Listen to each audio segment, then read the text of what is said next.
Hi friends, welcome to my channel. Sankranti వస్తుంది. సంక్రాంతికి ఎలా ఎంజాయ్ చేద్దాం, ఎలా ప్లాన్ చేద్దాం అనుకుంటున్నారా? అయితే ఈ వీడియో ఖచ్చితంగా మీకోసమే. సంక్రాంతికి మన తెలుగు వాళ్ళకు భోగి మంటలు, పిండి వంటలతో పాటు ఇంకొక ముఖ్యమైన విషయం సినిమా. ఈ 5 రోజులు ఫ్యామిలీతో సినిమాస్ చూస్తూ హ్యాపీగా ఎంజాయ్ చేస్తూ ఉంటారు. మీరు కూడా ఆ లిస్టులో ఉంటే ఖచ్చితంగా ఈ వీడియోకి ఒక కామెంట్ చేయండి, అలాగే లైక్ చేసి స్టార్ట్ చేయండి. మరింత ఇన్ఫర్మేషన్ కోసం ఛానల్ అయితే సబ్స్క్రైబ్ చేసుకోండి. ఇంకా వీడియోలోకి వెళ్దాం.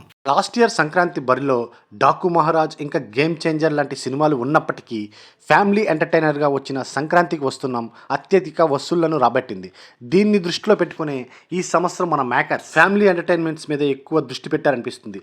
ఇక ఈ సంవత్సరం రిలీజ్ అయ్యే మూవీస్ ఏంటో చూద్దాం. ఇందులో మొదటిగా జనవరి 9వ తారీఖున రాజా సాబ్తో మన ప్రభాస్ గారు ముందుకు రాబోతున్నారు. It's a full crime comedy entertainer.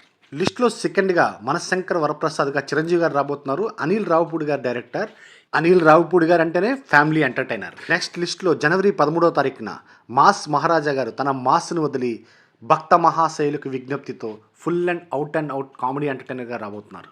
ఇంకా జనవరి 14న అనగనగా ఒక రాజు నవీన్ పొలిశెట్టి గారు. కామెడీ అంటేనే నవీన్ పొలిశెట్టి గారు. It's a full comedy entertainer. ఫైనల్గా అదే రోజు మన సర్వానంద్ గారి నారీ నారీ నడుమరారి, ఇది కూడా ఫుల్గా కామెడీ ఎంటర్టైనరే.